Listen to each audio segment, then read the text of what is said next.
میں یہ کہہ رہا تھا آسمانوں اور زمینوں میں اللہ نے فرمایا میری نشانیاں ہیں. غور و فکر کرنا چاہیے. نشانی کیسے؟ پوری دنیا کے بہت ترقی یافتہ سائنس سے میرا یہ چیلنج ہے, میری یہ بات کا یہ چیلنج ہے. بہت تم نے ترقی کی, لیکن ایک ایسی چھت بنا کر کے دکھاؤ جس کا کوئی پلر نہ ہو. ہوا میں چھت قائم کر کے دکھاؤ, اور وہ بھی اتنی موٹی ہونی چاہیے, اتنی موٹی کہ جس کے بارے میں حضور اکرم صلی اللہ علیہ وسلم نے فرمایا کہ اس کی موٹائی 500 سال اگر کوئی گھوڑا دوڑے تو طے نہ ہو پائے. وہ آسمان کی موٹائی. میں اتنی موٹائی کی بات نہیں کرتا ہوں, 1 کلومیٹر چوڑی ہی کوئی بنا کر کے دکھا دیں. سائنس ہمارا بہت ترقی کر چکا ہے, نہیں بنا سکو گی.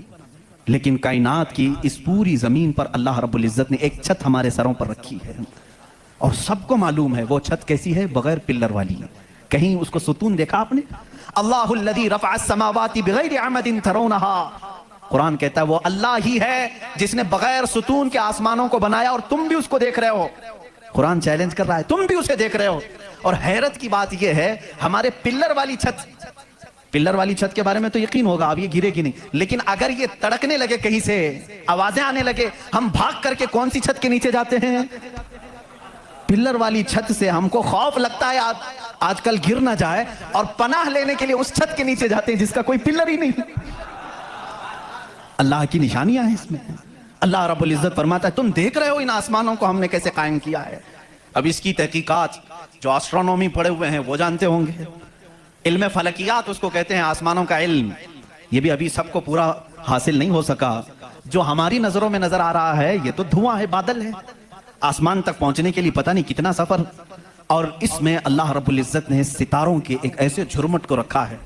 آسمان کتنا چوڑا ہے, کتنا لمبا ہے, گیس کر سکتے ہیں ہم؟ کبھی گیس کریں گے آپ؟ میں صرف ایک حساب بتاتا ہوں. اس آسمان میں اللہ تعالیٰ فرماتا ہے کلن فی فلک یسبحون. سورج, چاند, جتنے بھی گیلیکسی کے سٹارز ہیں, تارے ہیں, یہ سب آسمان میں تیر رہے ہیں. اللہ فرما رہا ہے سورہ یاسین کی آیت سے, یہ سب آسمان میں تیر رہے ہیں, لٹک رہے ہیں.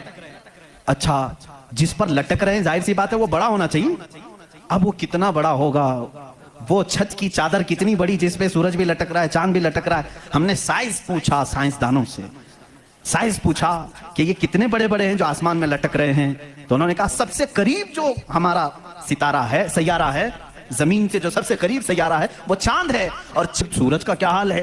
کہا سورج زمین سے 13 لاکھ گنا بڑا ہے. 13 لاکھ گنا بڑا. اب یہاں ہماری عقلیں ششدر ہو جاتی ہیں, کسی کے پاس کیلکولیٹر بھی نہیں, کتنا حساب کریں. 13 لاکھ گنا بڑا زمین سے, ہمارے تصور میں نہیں آتا. وہ کہاں لٹک رہا ہے؟ آسمان میں. چاند اس سے 50 گنا بڑا ہے زمین سے, وہ کہاں ہے؟ آسمان میں. اچھا اتنا ہی نہیں, یہ گیلیکسی کے اندر سورج سے 50 گنا بڑے اتنے سیارے ہیں کہ جن میں سے صرف ابھی 40% کا دریافت کی جا چکی ہے, باقی 60% ابھی تک سائنسدانوں کو پتہ ہی نہیں.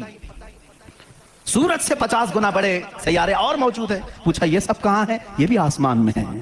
اسی لیے میرے مولا نے فرمایا بے شک آسمانوں کی پیدائش میں اس کی بڑی نشانیاں ہیں.